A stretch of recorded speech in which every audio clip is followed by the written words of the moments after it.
Toujours. Tu reprends des références et tout ça? Non, j'ai jamais relu un livre. D'accord. Mais je l'utilise pour faire des vidéos parce que je fais des mises en scène de chaque chapitre. Ah, ok. Du coup, c'est pour ça que je l'ai toujours sur moi et ça a pris pas Ouais, mal. parce que moi, j'appelle ça la Bible. Parce que, tu sais, dans mon métier, tu vois, par exemple, tu avais un Argus des Antiquités, tu sais, avec des prix et tout ça, et il était dans cet état, c'était ma Bible, au départ.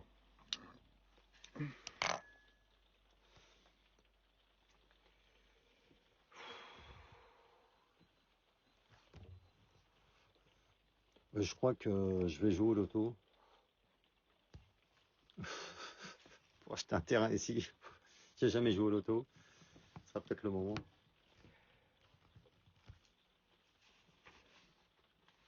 Faut combien pour un mot de terrain à 200 000? Après, Tu m'étonnes. les enculés. Quand tu penses que chez nous, un bout de forêt, c'est 5 000 euros l'hectare. Un hectare, c'est 10 000 mètres carrés. Là, j'ai eu mon copain belge au téléphone, là. Son terrain, il est dans une propriété privée et il mesure 40 arts. Donc, c'est-à-dire 10 mètres sur 40. Excuse-moi de te troubler. Non. C'est rien du tout, quoi.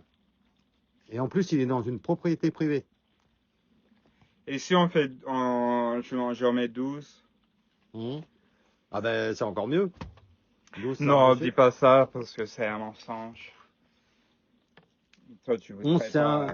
c'était mon chiffre un peu bonheur, 11. Ah, J'avais ok. bien le 11. Au tiercé, je gagnais toujours avec le 11. Ok, je vais enlever quelque chose. Parce que je t'ai déjà raconté que mon oncle et mon père étaient fanatiques de tiercé, de tous les champs de course. Mon oncle, il a passé sa vie à Paris au champ de course. Hein. Sa vie entière. Hein. Tout le monde le connaît. Ok, c'est bon, j'ai les 11. 11, c'est bien, ouais. 11. Alors, 11. En plus, c'est 11. 11. yes. Donc 11 élevé.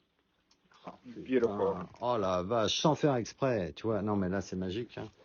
Attention, Iris, parce que tu sais, quand j'étais à Notre-Dame, là, comme un vagabond, là, que je finissais ma vie tous les soirs, bon, évidemment, je rencontrais plein de femmes. Et il y avait elle venait d'où celle-là? D'Islande. L'Islande. Tu vois où c'est, là, au-dessus de la Norvège, là. Une Islandaise, une rousse. C'était une journaliste, elle avait fait des études elle écrivait dans le journal islandais. Ouais, élevé, en plus. Non mais tu vois, en violet et élevé. Voilà, Et après le dernier bar c'est en noir. c'est bien. Ok. Et elle était fort amoureuse de moi, voulait se marier avec moi. Son père avait déjà acheté l'appartement, la BM, enfin. Wow. Ah ouais, carrément. Et elle était astrologue en même temps. Et elle m'avait demandé mes ordres de naissance, mes machins, enfin plein de trucs. Et elle revient le lendemain, et elle était illuminée. Elle me dit, Frédéric, c'est magique, c'est magique. Alors, comme après je l'ai pas revu, je ne sais pas ce qu'elle voulait dire par là.